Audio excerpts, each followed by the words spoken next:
നമ്മളിന്നിവിടെ discuss ചെയ്യാൻ പോകുന്നത് real estate ഇൻഡസ്ട്രിയെ പറ്റിയാണ്. ഈ ഒരു കരിയർ ഓപ്ഷൻ എന്ന് പറയുന്നത് റിയൽ എസ്റ്റേറ്റ് കൺസൾട്ടന്റ് അല്ലെങ്കിൽ real estate agent, real estate brokers അല്ലെങ്കിൽ ചാനൽ പാർട്ണർ.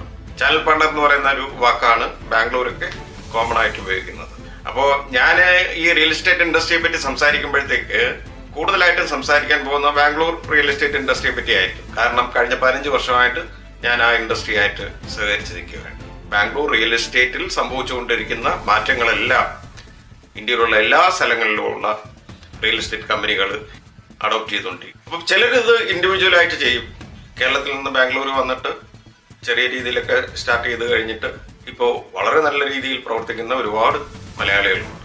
ഈ സമയത്ത് ബിസിനസ്സുകൾക്കും നമ്മുടെ ജീവിതത്തിനുമൊക്കെ ഒരുപാട് മാറ്റങ്ങൾ സംഭവിച്ചുകൊണ്ടിരിക്കുന്ന ഈ ഒരു കാലഘട്ടത്തിൽ ഇതൊരു നല്ലൊരു കരിയർ ഓപ്പർച്യൂണിറ്റി ആണ് എന്ന് നിങ്ങൾ മനസ്സിലാക്കാൻ വേണ്ടിയുള്ള 5 പ്രധാനപ്പെട്ട കാരണങ്ങളാണ് നമ്മളിന്നിവിടെ സംസാരിക്കാൻ പോകുന്നത്. ഈ 5 കാരണങ്ങളിൽ ഒന്നാമത്തെന്ന് പറയുന്നത് ഹയസ്റ്റ് ഏണിംഗ് പൊട്ടൻഷ്യൽ. ഇതിനകത്ത് ഈ ഒരു ബിസിനസ്സിനകത്ത് നിങ്ങൾക്ക് ഏൺ ചെയ്യാൻ പറ്റുന്നതിന് ഒരു ലിമിറ്റും ഇല്ല. നിങ്ങളാണ് തീരുമാനിക്കേണ്ടത് നിങ്ങൾ എത്ര ഏൺ ചെയ്യണം എന്നുള്ളത്. ഒരു റിയൽ എസ്റ്റേറ്റ് സർവീസസ് കമ്പനിയിൽ ഇതുപോലെ വർക്ക് ചെയ്ത് കഴിഞ്ഞിട്ട് ഇന്ന് 50 ലക്ഷം രൂപയ്ക്ക് മുകളിൽ വിലയുള്ള കാറൊക്കെ ഉപയോഗിക്കുന്ന ഒരുപാട് പേരുണ്ട്. രണ്ടാമത്തെ പോയിന്റ് എന്ന് പറയുന്നത് ഇന്ത്യൻ റിയൽ എസ്റ്റേറ്റ് സെക്ടർ എന്ന് പറയുന്ന ലോകത്തിൽ തന്നെ ഏറ്റവും ഫാസ്റ്റ് ആയിട്ട് വളരുന്ന ഒരു സെക്ടറാണെന്ന്. പിന്നെ ഇന്ത്യയുടെ ഒരു കാര്യം എടുത്ത് നോക്കിക്കഴിഞ്ഞാൽ അതിനകത്തുള്ള ഒരു ചെറിയൊരു കുഴപ്പമെന്ന് വെച്ച് കഴിഞ്ഞാൽ നമ്മുടെ ഈ ഒരു റിയൽ എസ്റ്റേറ്റ് സെഗ്മെന്റ് എന്ന് പറയുന്നത് അത്ര ഓർഗനൈസ്ഡ് അല്ല. ഇപ്പൊ ബാംഗ്ലൂർ പോലുള്ള സിറ്റികളിലൊക്കെ അത് ഏകദേശം ഒരു 90% ഓർഗനൈസ്ഡ് ആയിക്കഴിഞ്ഞു. ഈ ഓർഗനൈസ്ഡ് എന്ന് ഞാൻ ഉദ്ദേശിച്ചതെന്ന് പറയുമ്പോഴത്തേക്ക് ഇപ്പൊ നമ്മളിപ്പോ ഒരു സിറ്റിക്കകത്ത് പറയുന്നു 2000 ബിൽഡേഴ്സ് ആൻഡ് ഡെവലപ്പേഴ്സ് ഉണ്ട് എന്ന് നമ്മൾ കണക്കിൽ രജിസ്റ്റേർഡ് ആയിട്ടുള്ള അത്രയും ആൾക്കാരുണ്ടെന്ന് പറയുന്നുണ്ടെങ്കിൽ പോലും ചിലപ്പോൾ അതിൻ്റെയൊക്കെ ഒരു പകുതിയിൽ കൂടുതൽ അത്ര പോപ്പുലർ അല്ലാത്ത സ്മോൾ ടൈം ഡെവലപ്പേഴ്സ് എന്ന് പറയുന്ന ആൾക്കാരും ഉണ്ടായിരിക്കും. ഇതൊന്നും കൗണ്ട് ചെയ്യാതെ ഉള്ള ഒരു കണക്കാണ് ഈ ഫാസ്റ്റസ്റ്റ് ഗ്രോയിനകത്ത് വരുന്നത്. അടുത്ത നമ്മുടെ പോയിന്റ് ആണ് ഈസി ടു സ്റ്റാർട്ട്. ഇതിന് ഒരു ഇൻവെസ്റ്റ്മെന്റും ആവശ്യമില്ല, ഒരു എഡ്യൂക്കേഷണൽ ബാക്ക്ഗ്രൗണ്ടും ആവശ്യമില്ല. ഇവിടെ ഞാൻ നേരത്തെ പറഞ്ഞ കേരളത്തിൽ നിന്ന് വന്ന് ഇവിടെ വളർന്നവർ പലരും ഇൻവെസ്റ്റ്മെന്റ് ഒന്നും ഇല്ലാതെ മലയാളികളായിട്ടുള്ള ആൾക്കാരെയൊക്കെ കോണ്ടാക്ട് ചെയ്ത് അവർ വഴി മറ്റു ആൾക്കാരിലൊക്കെ എത്തി. അങ്ങനെ എന്നിട്ട് ആ നെറ്റ്വർക്കിനകത്തുള്ള ആൾക്കാരുടെ റിക്വയർമെന്റ് എന്താണ്, അവരുടെ പ്രോപ്പർട്ടി റിക്വയർമെന്റ് എന്താണ്, അവർക്ക് ഏത് ബജറ്റിലുള്ള ഫ്ലാറ്റാണ് വേണ്ടത്, ഏത് ലൊക്കേഷനിലുള്ള ഫ്ലാറ്റാണ് വേണ്ടത് എന്നൊക്കെയുള്ള കാര്യങ്ങൾ മനസ്സിലാക്കിയിട്ട് അതിന്റെ ഡെവലപ്പേഴ്സിനെയൊക്കെ കോണ്ടാക്ട് ചെയ്ത് അങ്ങനെ ബിസിനസ് സ്റ്റാർട്ട് ചെയ്ത് ജനറേറ്റ് ചെയ്ത് ബുക്കിംഗ് എല്ലാം കിട്ടി തുടങ്ങിയാണ് ഒരു മിക്ക ആൾക്കാരും വളർന്നു വന്നത്. അപ്പൊ ഇതിന് നിങ്ങളുടെ ബാക്ക്ഗ്രൗണ്ട് ഒന്നും ഒരു പ്രശ്നമേ അല്ല. ഇൻവെസ്റ്റ്മെന്റ് വേണമെന്ന് enhanced support offered by real estate developers.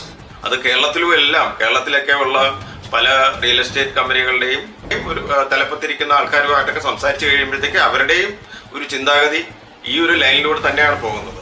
അവരും ഇനി ഫ്യൂച്ചറിൽ കൂടുതലായിട്ട് എന്ത് സപ്പോർട്ടാണ് ഈ ഡീലേഴ്സിന് കൊടുക്കേണ്ടത് എന്നുള്ളത് വളരെ സീരിയസ് ആയിട്ട് ആലോചിച്ചുകൊണ്ടിരിക്കുന്ന ഒരു കാര്യമാണ്. ഉദാഹരണം പറഞ്ഞു കഴിഞ്ഞാൽ ബാംഗ്ലൂരിൽ വളരെ വലിയ പ്രോജക്റ്റുകൾ ലോഞ്ച് ചെയ്യുന്ന സമയത്ത് ഇപ്പോൾ ചെയ്യുന്ന ഒരു പ്രാക്ടീസ് എന്ന് പറയുന്നത് അവരാദ്യമായിട്ട് ആ ഒരു ലാൻഡ് സെറ്റപ്പ് ചെയ്യുമ്പോൾ തന്നെ അതിന്റെ കൂടെ തന്നെ വളരെ വലിയൊരു സ്പേസ് അവരെടുത്തിട്ട് അത് ഈ ഡീലേഴ്സിന് വേണ്ടി അല്ലെങ്കിൽ ഈ ചാനൽ പാർട്ട്നേഴ്സിന് വേണ്ടി മാറ്റിവെക്കും. അവരുടെ കസ്റ്റമേഴ്സിനെ ഇൻവൈറ്റ് ചെയ്ത് ഇരുത്തുവാനും കാര്യങ്ങൾ എക്സ്പ്ലെയിൻ ചെയ്ത് കൊടുക്കാനും ബാക്കി എല്ലാത്തിനുമുള്ള സൗകര്യങ്ങൾ അവിടെ ഉണ്ടായിരിക്കും.